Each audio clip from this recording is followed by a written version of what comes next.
Assalamualaikum warahmatullahi wabarakatuh, sahabat Rupiah Jatim. Gimana kabarnya kalian pada hari ini? Baik kan? Baik dong. Kembali lagi kita di podcast Sregep, podcast sharing reflektif generasi pembelajar.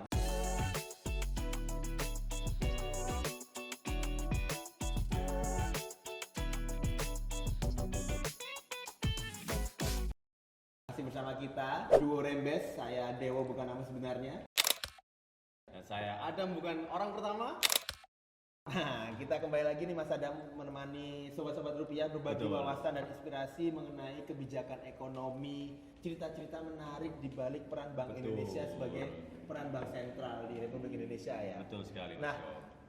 Setelah sekian lama kita hiatus, hiatus. Pakai hiatus kita Iya, ya. podcastnya Ada hiatus ya. Nah, kita kembali lagi dan di episode kali ini Mas Adam kita akan mengangkat tema di balik Java Coffee Culture and Flavor Fest. Event tahunan kita ya. Iya, Nah, aku bacain dulu judulnya ya. Iya. Oke, bentar. Di balik Java Coffee Culture and Flavor Fest, bukan sekedar kopi, tapi tempat UMKM naik kelas. Wih, tepuk tangan dong. Tepuk tangan. Tepuk tangan. Peralatan bayaran, tepuk tangan. Terima kasih. Nah, JCFF kali ini Mas Adam akan berada di Surabaya di tanggal 17 sampai 19 Juli 2026. Nah, kalau pengen tahu info lebih lanjut, langsung aja ke IG-nya BI Jatim di bank_Indonesia_Jati. Waduh, udah gak sabar nih pasti sobat rupiah ya. Pastilah. Untuk tempatnya sendiri, apakah masih sama Mas Dewo tempatnya? Oh, kita harus berbeda sih. Oh iya, berbeda setiap Iya. tahun ya. Iya. Sekarang kalau yang tahun ini di Di alun-alun Alun Surabaya. Surabaya. Jadi jangan keliru ya, jangan tiba-tiba ke kota lama ya. Iya, Karena jangan- tahun lalu. Nah, jangan juga ke Jalan Tunjungan. Jangan. Itu Itu 2 tahun awal-awal, lalu. 2 tahun lalu. Iya. Oke. Baik, langsung saja Mas Dewo nih. Kita sudah menghadirkan salah satu narasumber yang kece, yaitu Ibu Tri Stioningsi, Deputi Kepala Divisi Implementasi Kekda, Kantor Perwakilan Bank Indonesia Provinsi Jawa Timur. Selamat datang Ibu Tri. Terima kasih. Sehat ya Bu ya? Sehat-sehat, alhamdulillah, semoga kalian sehat semuanya. Amin. Nah, ini juga spesial juga bintang tamu kita kepada Bapak Edi, yaitu owner dari Kopi Excelsa Wonosalam. Nah, gimana Pak Edi?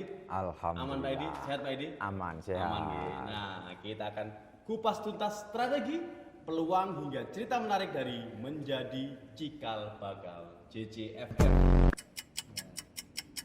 Diam. Iya. Jangan sampai ada silent moment. Nah, Iya. ini sekedar informasi aja nih Mas Adam ya. Ini Pak Edi ini berasal dari Jombang. Wonosalam Jombang. Wonosalam Jombang. Ya, memproduksi kopi Excelsa. Excelsa ini Excelsa. merupakan varian khusus di Wonosalam sendiri atau hasil dari penelitiannya Pak Edi? Betul. Jadi salah satu penghasil kopi Excelsa di Indonesia ini adalah di Wonosalam. Dan ini adalah perkebunan banyak peninggalan Belanda juga. Selama ini kopi Excelsa ini sudah dikonsumsi atau diekspor kemana saja Pak Edi? Kalau kita ngomong konsumsi, masyarakat lokal di sana itu lebih suka memang mengkonsumsi Excelsa. Ya, kalau masyarakat lokal. Nah, kalau untuk pemasaran, kita alhamdulillah sudah nyampe ke Jerman, ke Malaysia, ke beberapa negara, ya betul. Pak Edi sudah Dubai. pernah ke Jerman berarti? Alhamdulillah kopinya yang sudah kita. Kopinya aja diwakili Kopinya oleh ada, kopinya. diwakili oleh kopinya saja. Berbicara lebih lanjut, lebih Betul. mendalam tentang kopi Excelsa ini kopi apa sih? Nah, Iya. tapi sebelumnya kita bergeser dulu ke Putri ini. Nah, daripada Putri nganggur nih ya. Iya. Nih Putri. Kita karyakan berarti ya. Kan Putri juga sebagai Iya, narasumber. Oke. Nah, Putri kalau bicara mengenai ekonomi Jawa Timur nih, UMKM ini kan disebut sebagai tulang punggung ekonomi daerah. Nah, sebenarnya seberapa besar sih kontribusi UMKM terhadap pertumbuhan ekonomi, khususnya ekonomi di Jawa Timur nih, Putri? Kalau kita lihat memang besar sekali ya perannya UMKM itu ke ekonomi bangsa gitu ya. Kalau dari data terakhir dari data yang dirilis oleh Dinas Koperasi dan UMKM ya Provinsi Jawa Timur, kontribusinya UMKM ini hampir 60%, 59,18% gitu ya terhadap PDRB-nya Jatim. PDRB. Jadi dengan demikian dengan persentase kontribusi tersebut kalau bisa kita simpulkan bahwa memang besar sekali kontribusinya, added value-nya juga terhadap ekonomi sangat besar sekali. Kenapa sih kok Bank Indonesia sampai segitunya mengurusi UMKM gitu? Memang banyak pertanyaan ya, kok Bank Indonesia concern banget ya terhadap perkembangan UMKM, mendorong sampai dengan melakukan pembinaan dan pendampingan segala macam. Memang kalau kita lihat yang tadi sebenarnya sudah kita diskusikan di awal, perannya terhadap ekonomi itu besar sekali sebagai tulang punggung ya. Jadi selain perannya terhadap PDRB yang dilihat dari added value sama ekspornya, serapannya terhadap tenaga kerja itu juga besar sekali. Oh, iya, betul. Kalau kita lihat dari data juga, dari data tahun 2022 ya, dari data BPS, itu serapan tenaga kerja dari UMKM itu 96%. Kalau kita lihat dari situ, ya memang kita perlu mendorong, jadi nggak hanya kementerian yang terkait aja gitu ya, tapi semua memang harus hand in hand untuk mendorong perkembangan UMKM ini. Nah, di samping itu memang kalau kita lihat perannya terhadap stabilitas makro, kemudian menjaga inflasi gitu ya, itu besar sekali. So that's why makanya kita melakukan pendampingan secara menyeluruh gitu terhadap UMKM, baik itu yang UMKM cluster ya, untuk mendorong perannya terhadap menjaga stabilitas inflasi ya, perlu kita dorong. Kemudian kita juga mendorong melalui UMKM Go Ekspor. Kita juga mendorong agar UMKM itu berkelanjutan dan green gitu. Gimana UMKM itu melakukan praktek-praktek bisnis yang berkelanjutan. UMKM Go Ekspor, kemudian perannya dalam menjaga inflasi. Kemudian UMKM hijau. Nah, kemudian yang terakhir ini UMKM Go Digital. Jadi itu pendampingan dan pembinaan yang kita lakukan terhadap UMKM. Nah, Pak Edi ini sebagai salah satu UMKM binaan Bank Indonesia. Betul, Timur ya, Pak Edi, betul. Ya? Boleh diceritakan mungkin sharing-sharing sedikit Pak Edi, gimana awal itu Pak Edi membangun usaha, kemudian bisa bergabung itu. dengan binaan Bank Indonesia. Nah, gitu. itu gimana? Mungkin ada tips and trick dari Pak Edi untuk rekan-rekan UMKM yang menonton. Boleh. Jadi kalau kita ngomong sejarah kami bergabung itu cukup panjang sekali. Dari tahun berapa? 2019 kita mulai bergabung. 2019. Cuman pendataannya kita mulai masuk di 2018. Jadi pendataan baru bisa masuk itu di 2019. Di awal kami itu hanya kelompok tani kecil. Kami Jadi maksudnya kelompok tani ya? kelompok tani. Belum UMKM berarti Mas? Belum. UMKM. Jadi kami hanya fokusnya ke produksi green bean dan itu kecil banget waktu itu. Pada saat itu kami hanya kurang lebih sekitar berenam orang. Termasuk saya begitu, berenam. Terus kemudian alhamdulillah kita proses produksinya baru di angka 200 kilo.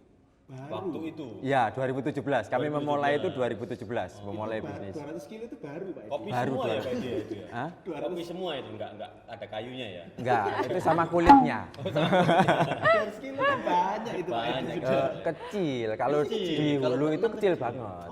Ya, kalau kita ngomong kan kalau bisnis kopi itu kan sebenarnya kita bagi beberapa part. Jadi ada hulu, ada tengah, ada hilir. Kan begitu. Lah kami main di hulunya karena kelompok tani kan begitu. Waktu itu kapasitas produksi kami untuk yang premium grade itu baru di 200 kilo pada saat itu. Green bean, betul. Green bean itu biji kopi kering, mentah.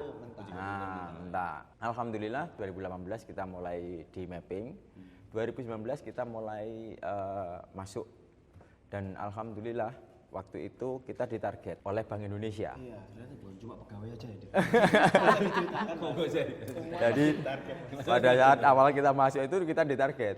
Bisa nggak ada peningkatan kurang lebih sekitar 10% permintaan. Jadi 10% dari kapasitas produksi yang kita produksi saat itu. Alhamdulillah kami nggak bisa janji, kami berusaha optimal. Dan tahun 2019 itu begitu kami masuk, kami langsung dapat orderan 12 ton. Dari 200 kilo. Dari 200 kilo. 12 ton. Jadi bantuan yang PSBI pertama kali bantuan yang kami terima itu adalah PSBI. Jadi dari 200 kilo itu kita dapat orderan 12 ton kayak begitu. Namun kami juga punya, karena memang mungkin terlalu tergesa-gesa kan begitu ya. Akhirnya kita hanya mampu memenuhi itu 10 ton. Oke. Ya, yang 2 ton Kayu. yang 2 ton kebetulan belum bisa terpenuhi waktu itu. Tapi paling tidak target dari Bank Indonesia sudah terpenuhi kan begitu ya.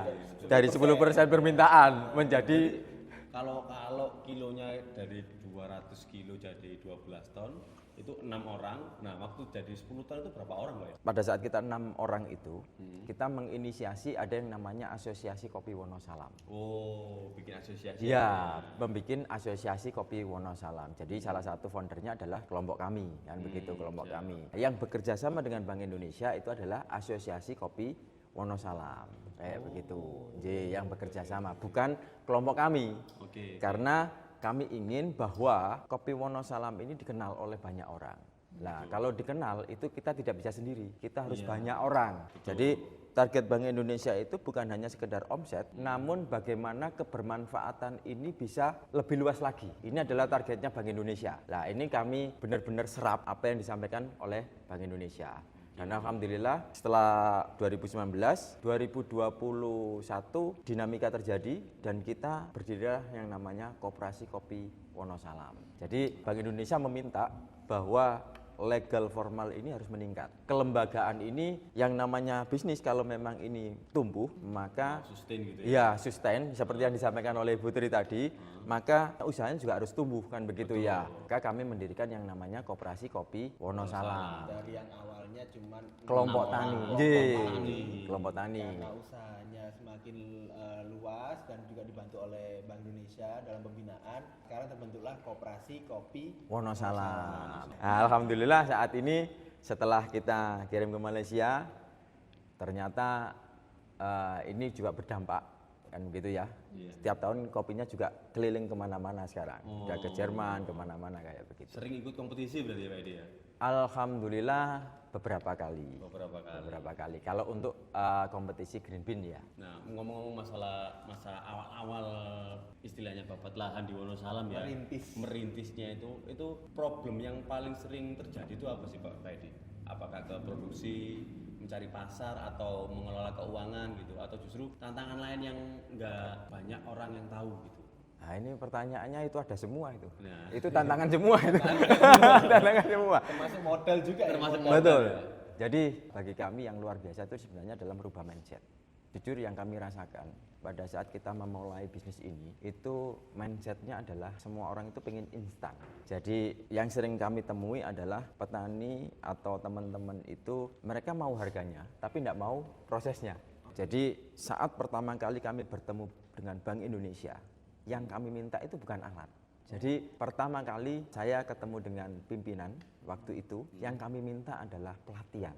Bagi kami awal-awal itu seberapa besar atau sebagus apapun alat yang diberikan, kalau orangnya nun sewu ndak bener, maka juga ndak berfungsi alat itu. Betul. Begitu juga dengan modal, sebesar apapun modal yang diberikan, tatkala orangnya nggak amanah, maka modal ini juga akan habis. Betul, Pak. Maka yang kami minta saat itu kepada pimpinan, Bapak mohon izin jangan alat dulu, tapi mohon izin pelatihan, karena kami sangat butuh itu. Jadi merubah mindset dulu. Alhamdulillah waktu itu kita dikirim ke Pusat Penelitian Kopi dan Kakao untuk belajar. Bukan. Oh iya, Jerman. Jember. Ya, Jerman. Oh, di Jember. Iya, di Jember. Pusat pelatihan kopi dan kakao J. Indonesia itu berada di Jember. Di Jember. Jadi kami alhamdulillah difasilitasi pertama kali program BI itu adalah di Jember untuk sekolah budidaya kopi.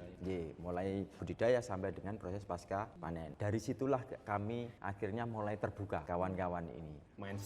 Mindsetnya mulai terbuka, betul, bahwa kopi itu tidak hanya sekedar jual beli, tapi kita membangun sebuah ekosistem dan peradaban sebenarnya. Wih, peradaban. Peradaban. Kopi membangun peradaban. Betul. Jadi kalau di kami setelah dari Puslit Koka itu belajar banyak bahwa kopi itu tidak hanya sekedar kita punya barang, kita jual, tetapi ini juga banyak serapan yang bisa kita terima. Itu yang kami dapatkan dari Puslit Koka. Jadi kami bersyukur sampai dengan hari ini masih bisa bekerja sama dengan Bank Indonesia, karena satu hal yang memang benar-benar yang kami bawa itu adalah integritas. Kami tidak boleh main-main, karena kami berada di pendamping yang tepat. Bagi kami, ya, bagi kami tidak semua non sewu orang, lembaga, instansi yang orang-orangnya melakukan hal yang semacam itu. Kami tidak boleh main-main.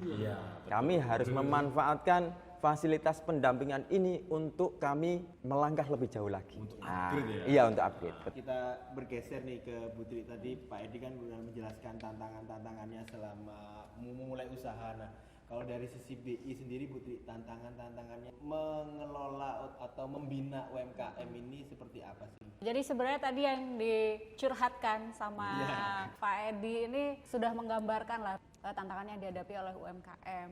Yang kedua itu adalah manajemen keuangan untuk yang UMKM mikro dan kecil ya. Nah biasanya mereka itu produk ya Pak Edi ya, pencatatan keuangannya antara bisnis dengan pribadinya gitu. Tentu saja akan membuat sulit ketika mereka nanti mencoba akses pembiayaan ke perbankan gitu. Ini tentu saja akan menjadi bottleneck ya tantangannya. Terus kemudian yang ketiga adalah pada pemasaran dan belum optimalnya penggunaan platform digital. Jadi strategi pemasaran sama belum optimalnya penggunaan digital tentu saja berdampak pada penjualan dan perluasan marketnya gitu. Itu yang ketiga. Kemudian yang keempat pada sebenarnya inovasi produk. Karena kopi itu juga Pak Edi juga banyak melakukan inovasi, riset dan segala macam, sehingga produknya itu tetap Variasinya banyak, betul, relevan ya dalam market betul, betul. Nah itu jadi itu menjadi tantangan karena inovasi produknya masih minim ya, biasanya itu aja. Nah ini tentu saja akan mempengaruhi penjualan UMKM ke depan. Kemudian SDM menjadi tantangan juga bagi UMKM di semua ya, baik nggak hanya UMKM di pertanian, perkebunan pangan ya, klaster pangan, terus kemudian UMKM craft gitu. Jadi memang regenerasi ya, generasi muda untuk melanjutkan usaha UMKM itu masih kurang gitu. Padahal itu backbone ya. Betul, betul. Dan mencari betul sehingga nanti kita menghadapi resiko kekurangan talenta yang bagus gitu untuk meneruskan usaha UMKM yang sudah bagus gitu. Selain diberikan modal juga ya ataupun ilmu juga pasti kan ada pendampingan mengenai bagaimana cara marketing, mendigitalkan, terus mungkin juga sistem pembayarannya bagaimana, keuangan gitu ya, branding. Nah, baik setelah itu Pertanyaan kita selanjutnya kembali ke Pak Edi. oh ya Nah, setelah menjadi UMKM binaan Bank Indonesia nih, kita bercerita sebelum 2018 dan sesudah 2018 tuh. Ya. Alhamdulillah lebih dari 25 ton begitu per tahun. Per tahun 25 ton. Lebih sekarang. J, saat ini kita sudah lebih dari 25 ton. Kecil sih Mas, kalau di teman-teman kopi itu kecil. 25 ton kok kecil Pak? Kopi semua ya. Saya ketiban 25 ton tuh mati loh, Pak. Mati, Pak. Kalau di kopi kecil Mas, 25 dibanding teman-teman yang lain begitu. Dibanding teman-teman yang lain itu kami masih Itu kecil. kalau jadi durian Pak, kita makan semua. Diabetes kita Pak. Satu tahun pertama itu udah diabetes Pak. Jadi kalau kita ngomong perubahan, kita udah produktivitasnya sudah cukup signifikan. Dari pasar juga alhamdulillah kita juga sudah menembus ke beberapa negara untuk yang kopi-kopi specialty kayak begitu. Tapi yang paling penting bagi kami adalah ekosistemnya mulai terbentuk. Program hulu hilir karena kami menyambung ke regenerasi tadi. Kami punya program yang namanya Bapak Tani, Ibu Tani, Anak Tani. Keluarga tani jadi Keluarga Tani. Jadi program ini nah betul. Jadi program ini muncul itu awalnya adalah kami pada saat di 2018 mencoba menghitung penghasilan petani kopi yang ada di Wonosalam. Nah, ternyata penghasilan petani kopi yang ada di Wonosalam itu dalam 1 tahun itu dia punya 1 hektar lahan kopi. Itu tidak bisa untuk hidup apabila dia punya istri 1, anak 2, sekolah semua. Karena di sana kopi itu bukan menjadi komoditas utama di tempat kami awalnya. Hanya sampingan saja. Sampingannya mungkin ya dulu ya. Macam-macam. Jadi kalau di tempat kami sistem pertaniannya bukan monokultur tapi multikultur. Jadi ada durian ya tanam durian, ada kopi tanam kopi, ada alpukat tanam alpukat. Jadi di kebun itu macam-macam. Akhirnya tidak bisa fokus ke satu titik. Dalam satu keluarga itu kalau misalkan dia punya 1 hektar lahan itu belum bisa. Mungkin kalau dia intens ke pertanian mungkin bisa ya. Tapi karena ini tidak intens maka tidak bisa. Dari situlah muncul program Bapak Tani, Ibu Tani, Anak Tani. Kenapa ini kami munculkan? Yang semula keluarga ini hanya berpaku kepada bapak sebagai penghasil utama keuangan. Ibu minta bapak, anak sekolah minta bapak, kan begitu ya. Semuanya terbebani oleh bapak, kepala keluarga, kan begitu. Dengan munculnya keluarga tani ini, kami munculkan Ibu Tani membantu Bapak Tani. Punya fokus tersendiri. Jadi Bapak Tani fokusnya adalah produktivitas kebun. Bagaimana pengelolaan kebun ini menjadi optimal. Yang semula hanya dirawat asal-asalan, kita harapkan mampu mengoptimalisasi lahan tersebut. Yang kedua, Ibu Tani ini punya peranan yang sangat penting. Beliau menjadi salah satu petugas quality control. Sortir. Nah, sortir mulai ceri, kemudian biji kopi. Emak-emak itu kan Lebih jeli. jeli, kalau melihat kesalahan itu kan jeli kan begitu ya. Jadi kita tugaskan sesuai dengan faknya kan begitu ya, sesuai dengan pakemnya. Salah, ngapain salah. Nah, gitu. Kalau ingat kesalahan cocok kan begitu ya. Maka sortir biji sangat cocok untuk beliau. Nah, bukan hanya itu, emak-emak juga kita berikan tugas sebagai manajemen keuangan. Yang pegang manajemen Diberikan pelatihan keuangan. juga ya berarti. Alhamdulillah kita ada kumpulan, setiap bulan itu ada perkumpulan, kan begitu ya. Jadi kita sering melakukan perkumpulan untuk edukasi. Tema apa yang kita bahas, yang lagi diresah di masyarakat, bukan hanya tentang kopi, kan begitu. Jadi masalah-masalah keluarga kita juga kadang-kadang sering dicurhatin kan begitu. Anak tani ini punya peranan yang sangat-sangat penting selain ibu tani. Apa itu? Inovasi. Jadi anak tani ini kita sudah mulai mapping, mulai SMP. Dari SMP? Dari SMP sudah mulai kita mapping. Jadi di tempat kami itu, anak-anak itu sering kumpul. Jadi kalau ibunya nyortir gitu, nah, anak-anaknya kan mainan sendiri nih. Nah, kita ajak kadang-kadang kita ngobrol kayak begitu. Besok kerja apa, pengen jadi apa, kayak begitulah.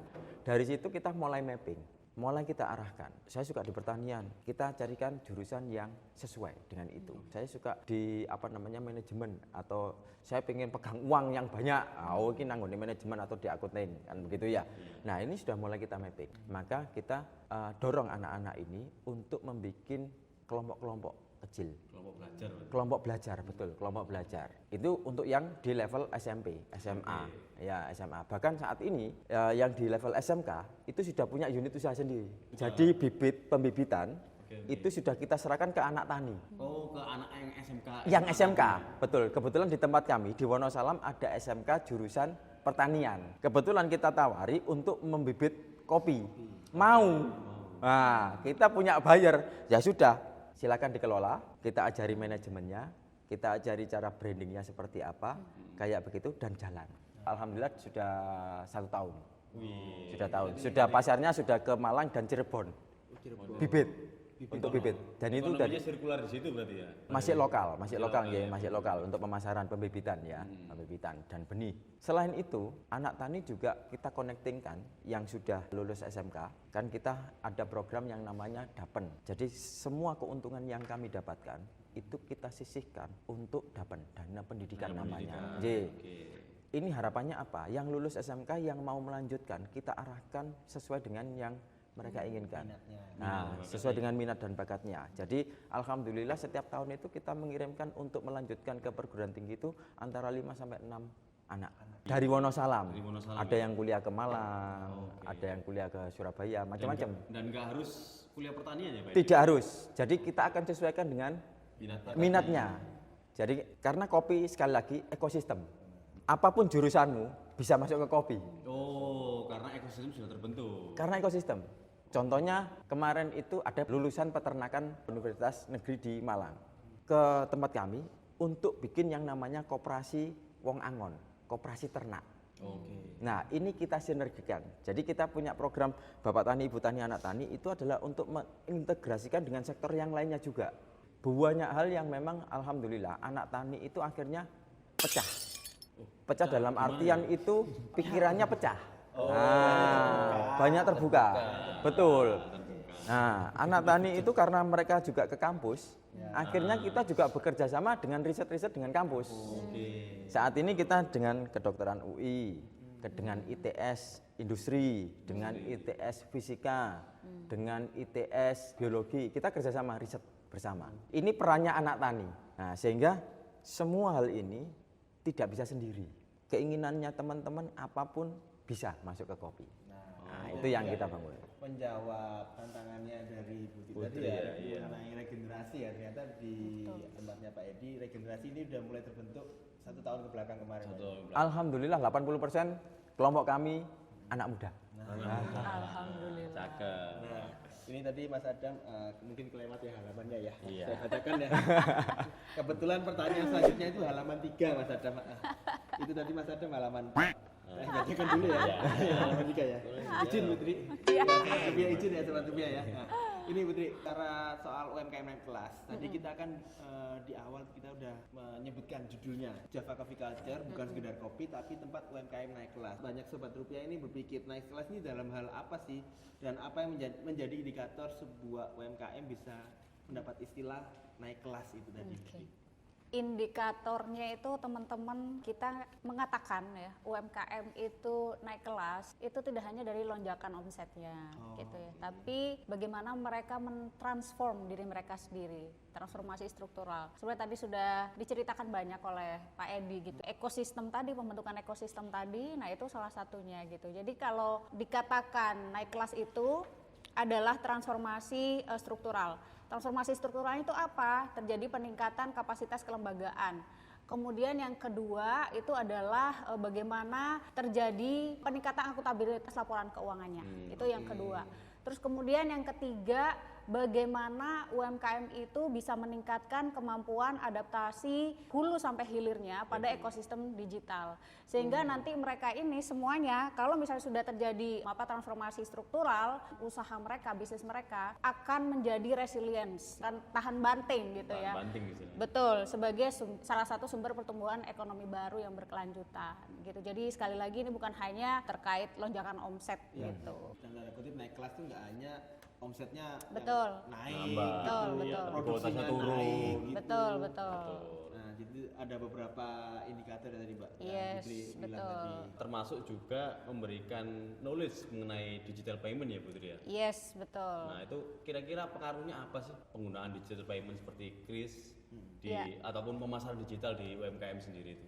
Sebenarnya kita mendorong penggunaan Kris ya di sisi hilirnya sebenarnya ini ya terkait paymentnya.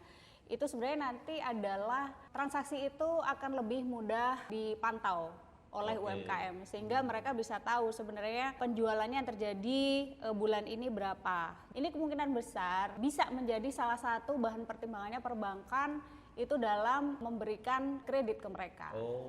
Laporan keuangannya juga jelas, Iya, masuk iya, keluarnya iya, juga jelas, betul, gitu. betul. Kalau tadi tentang digital terus, Iya. Lapar kayaknya. Iya. Pak Edi kan ini kita udah digital semua ini, udah ada Kris, BI Fast, kemudian kalau di Kop Wonosalam sendiri ini gimana terkait pemasaran digitalnya, terus kemudian paymentnya menaik Kris ini lebih mudah atau terbantu atau malah lebih menyusahkan buat terutama kelompok-kelompok tani yang mungkin belum melek digital Yang ini 20% tadi. Iya. 20%-nya itu gimana itu? 20%-nya kan belum melek digital. Betul. Gimana Pak Edi? Jadi kalau kita ngomong pembayaran, kita merasakan pada saat bergabung di BI dulu kan pakai yang gesek itu ya. Gesek. Gesek, ya edisi kan begitu ya. Terus kemudian beralih ke Kris kan begitu ya.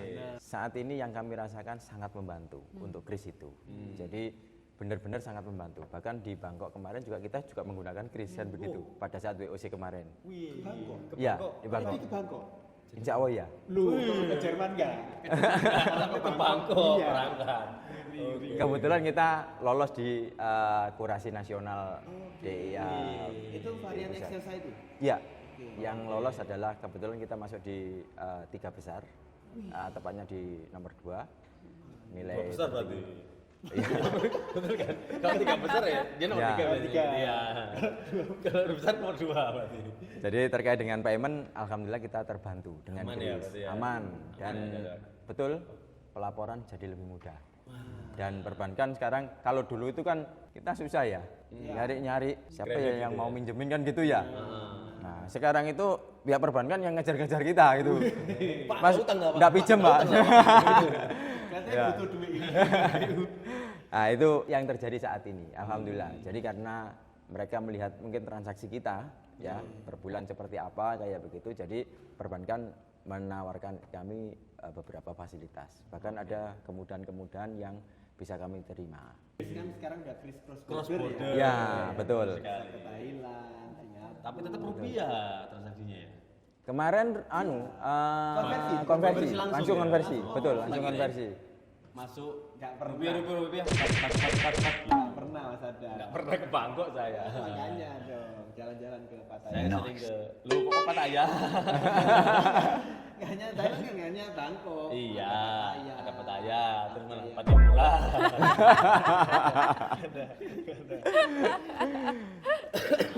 Lanjut, gimana Mas Adam? Nah, ini seperti tadi ya, kalau Pak Edi sendiri kan sudah seperti yang sudah sangat terbina ini Bu ya. Nah, kalau Nama pertanyaan bahasa apa ini? sangat terbina untuk Putri. Oh, untuk Putri, oke, Nah, oke. kalau di Bank Indonesia sendiri sih dampaknya storytelling, terus kualitas produk, terus branding juga Iya. bisa mencapai pasar yang lebih luas itu bagaimana Putri? Jadi memang tentu saja kalau produknya sendiri, Mas Adam, itu memang harus bagus ya Pak ya. Oh Ya, iya, betul. Kualitasnya harus bagus. Itu Wajib itu. Iya, itu wajib, mandatori banget. Lalu bagaimana supaya produk itu lebih dikenal, kemudian mudah diingat gitu ya sama consumer. Nah itu tentu saja kita harus punya strategi gitu ya untuk produk brandingnya gitu. Bagaimana produk branding itu punya tempat. Kalau misalnya consumer itu ngomong kopi, oh iya kopi Punjer. Ini tentu saja akan mempengaruhi demand terhadap kopi apapun produk UMKM ke depan. Jadi makanya pelatihan-pelatihan atau pendampingan produk branding itu juga dilakukan BI.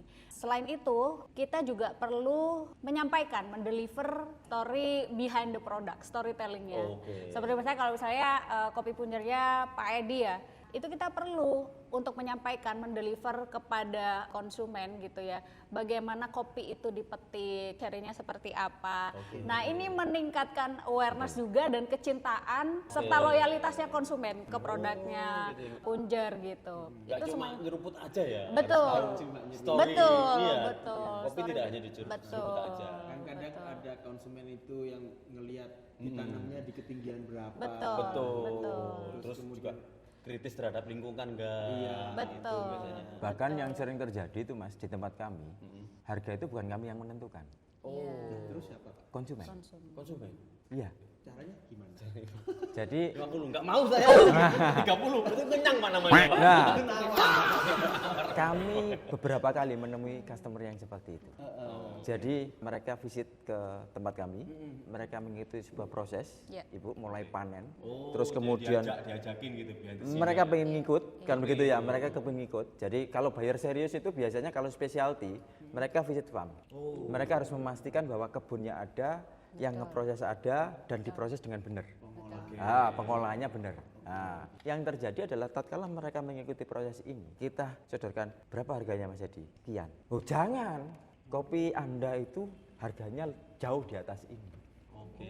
Dan itu sering kali. Kemarin terakhir dari teman-teman Malaysia datang ke tempat kami. Upin Ipin. Bobo. Ya. Jadi teman-teman Malaysia itu datang ke tempat kami. Iya. Alhamdulillah kita cobain kopi dan saya tanya kenapa kok jauh-jauh dari Malaysia datang ke tempat kami kan begitu ya. Ayo kita cobain kopinya kan gitu. Mereka bawa kopi mereka dan kami cupping kopi kami kan begitu ya. Lomba cupping lah. Ya ngerasain bareng-bareng lah, ngerasain bareng-bareng. Dan alhamdulillah saya ditanya, kalau Mas Edi suka yang mana? Mohon maaf banget, kalau saya suka punya saya. Bukan berarti ini adalah produk saya, tetapi saya ngomong apa adanya. Kalau saya suka punya saya. Nah, dia jawabannya apa? Karena itu saya datang ke sini. Oh, karena lebih oke. Bagi dia, ya bagi dia.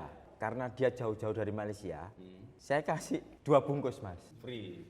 Free. Free. Rencananya free. Rencananya free. Rencananya free. Jadi niat saya kasih free. Ternyata apa? Kris itu ternyata ada manfaatnya Mas. Dia langsung scan kris, Langsung bayar. dia bayar. Masuk ke notis saya kan, 1,5 juta Mas. Dua ini. Padahal harga kopinya 5 Harga, juta ya Pak. harga kopinya cuma 100.000 per bungkus Mas. 100.000 per bungkus. Dikasih 1,5 juta. Saya bilang, Mister mohon maaf, ini tidak usah saya kembalikan, saya transfer balik ya. Bukan. Ini adalah wujud kami mengapresiasi apa yang dilakukan oleh Pak Edi. Dari petani-petani masalah. Iya. Jadi dia ikut ke kebun, ikut proses dan lain sebagainya. Itu luar biasanya kalau Mungkin bisa dilihatkan Mas Adam kopinya ya, Mas Adam. Kopi ini nih, kopinya Pak Edi nih. Pak Edi nih. Punjer. Siap, punjere kopi. Punjere kopi. Ini kayak varian baru Saya ini. boleh lihat. Boleh, dikit aja. Kan lebih dekat ke Mas Adam. Iya. Oke. Punjere Iya. kopi. Punjere kopi. Oke. Maksudnya apa nih? Punjere ini Punjer itu punjer. pusat. Oh, Punjer punjere kopi. Iya, punjer itu bahasa Jawa. Heeh. Artinya pusat. Pusat. Oh, pusat. Ye, jadi kami mencoba memberikan nama ini, kita berusaha ke depan ini adalah sebagai pusat untuk edukasi. Oh, pusat edukasi. Ye, karena kami punya mimpi bahwa bagaimana caranya ke depan kami punya lab, punya apa namanya tempat yang memang orang mencari literatur tentang kopi itu ada semuanya dan free. Ini ke Wonosalam. Ke Wonosalam, ke Punjeri. Ini baru ya Pak Edi ya? Baru kan Brand ini baru. Baru setahun ini. Karena yang dulu kalah di Haki. Oh. Dulu kan brand kami Rubat. Iya, Rubat. Nah, Rubat setelah kita daftarkan ke Haki ternyata sudah dipakai orang, kan begitu. Lah, sekarang kita Malaysia. nggak tahu. Nah, akhirnya kita ganti brand dengan Punjere Kopi. Pusate kopi. Pusatnya kopi. Oke, baik Pak Edi, Bu Tri, kita di awal sudah men-spill ya. Kita akan ada event JCFF. Betul sekali. Java Coffee and Flavor Fest. Kalau dulu namanya JCC. JCC. Java Coffee Culture. Culture. Nah, Ya. kalau sekarang JCFF. Nah, khususnya ini pertanyaan buat Bu Tri ini. Ini Ya. penyelenggaraan JCFF udah yang ke-5. Ya, Kelima, betul. tahun kelima. Betul. Berarti mulai tahun 2000. 21.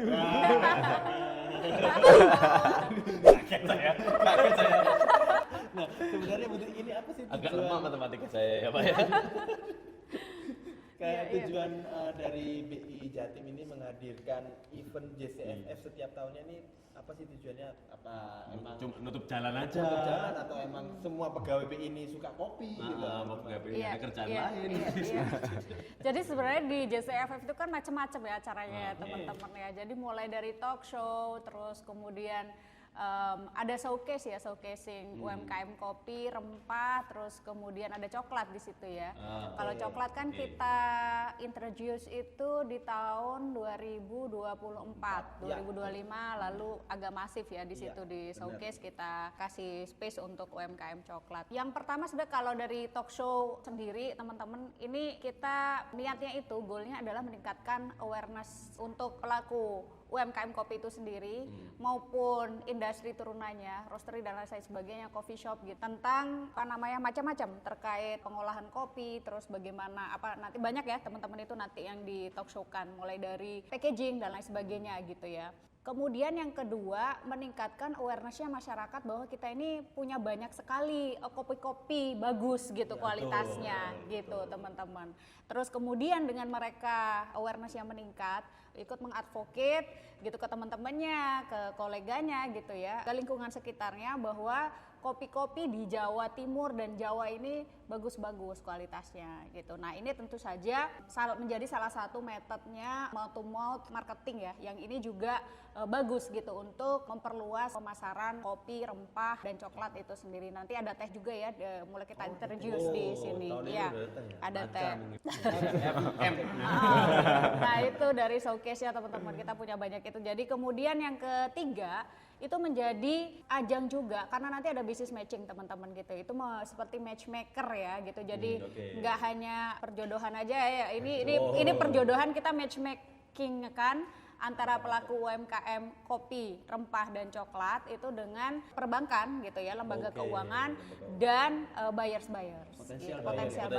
Ya. Betul. Wah, Jadi baik regional maupun internasional juga ya, Bu? Betul. Jadi ada domestik juga, kemudian ada internasional. Nanti kita datangkan kemungkinan ada di tiga dari Jepang, Beijing, kemudian dari Singapura gitu ya, buyers dan agregator gitu. Jadi ini menjadi betul menjadi ajang matchmaking yang nanti berdampak pada perluasan pasarnya UMKM kopi, coklat dan rempah sekaligus pembiayaan, meningkatkan aksesnya gitu teman-teman. Ini kan sudah menjadi salah satu event rutin ya, event rutinnya Surabaya ya, sudah ada di calendar of event ya, calendar of eventnya Surabaya. Jadi ini tentu saja akan mendorong peningkatan visitor untuk datang ke Surabaya gitu. Jadi nanti harapannya bisa meningkatkan sektor pariwisata gitu di tahun 2026 ini. Berarti multiplier efeknya banyak ya Mas Dewo. Exactly, betul, betul. Oke. Nah ini untuk Pak Edi nih. Ini kan Pak Edi kan kalau kita lihat itu tiap tahun selalu hadir di JCFF. Nah dampaknya itu apa Pak? Setiap tahun sebagai peserta JCFF maupun pelaku bidding kalau misalnya, sebagai penyuplai kopi juga yang akan dibid gitu Pak. Mungkin izin Pak, mungkin secara singkat aja karena kita bentar lagi waktu istirahatnya sudah selesai Pak. Oke, Kita harus siap. istirahat lagi, Pak. Iya. Secara singkat aja ya Pak. Kalau kita ngomong dampaknya ya omset. Omset. Pastilah, pasti. Betul. Pasti. Jadi dengan adanya JCFF ini alhamdulillah permintaan meningkat. Itu pasti. Dan yang paling penting adalah jejaring. Oh, link. Iya, link. Jadi tatkala kami tidak bisa memenuhi kebutuhan, maka kita kenal dengan kawan-kawan kopi yang lainnya. Kan begitu ya. Nah, terjadilah connecting itu. Nah, jadi alhamdulillah sampai saat ini kita juga connecting dengan teman-teman binaan BI yang lainnya. Itu untuk memenuhi pasar kami. Jadi saat ini kami tidak khawatir karena di BI itu sekali lagi tidak hanya sekedar membina UMKM di wilayahnya, tetapi kita disambungkan oleh satu lokasi ke lokasi yang lainnya. Ini yang membuat kami KPW ya? seluruh KPW. Jadi kita berjejaring ke seluruh Indonesia sehingga kita tidak susah tatkala bayar ke kami itu misalkan, Mas ada nggak kopi Papua, Mas ada nggak kopi Gayo. Nah, kami sekarang dengan bangganya siap. Nah, ada begitu ya. Karena berjejaring ini tadi. Nah, JCFF salah satunya memfasilitasi kami untuk ya tadi menambah kedekatan kami dengan pelaku UMKM kopi yang lainnya.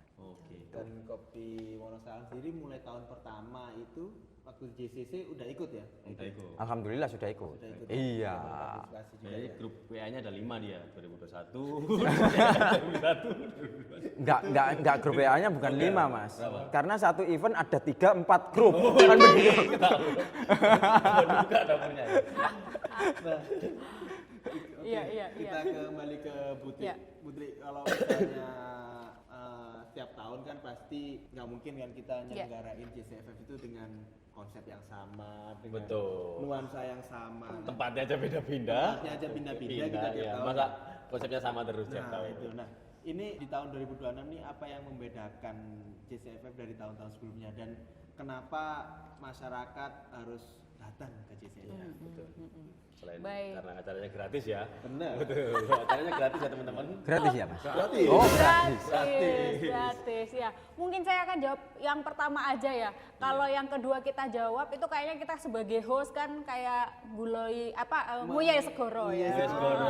Kita pengen denger aja nanti dari pelaku kopi dari Pak Edi ya gitu, gimana kenapa masyarakat harus datang, apa kira-kira Pak Edi nanti bisa sharing apa menariknya gitu di JCFF. Sikat aja kalau di JCFF sekarang, kalau di 2026 ini teman-teman kita tadi ada introduction di teh teman-teman gitu. Karena memang kita lihat teh dan turunannya itu juga lagi hype gitu. Kita berusaha macam-macam ya. betul permacaan itu. Jadi kita coba untuk memperkenalkan ke mereka gitu, menghadirkan gitu untuk memenuhi rasa penasarannya para kaula muda ya, para matcha lovers ya gitu. Nah, kita introduce di sini gitu. Oke, soalnya kan akhir-akhir ini udah berkembang coffee shop, sekarang ada berkembang juga tibar.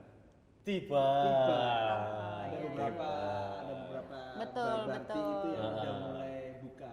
Ya mungkin Betul. di Wonosalam nanti akan juga mau menanam teh juga ternyata. Nah, mungkin tadi kenapa Kenapa Pak Edi harus sebagai pelaku langsung di Betul. lapangan ya, kenapa ini masyarakat harus datang ke event JCFF ini, kenapa sih? Nek jarene wong Surabaya. Ya. Nek gak teko eman rek. Oh. Ngono ya.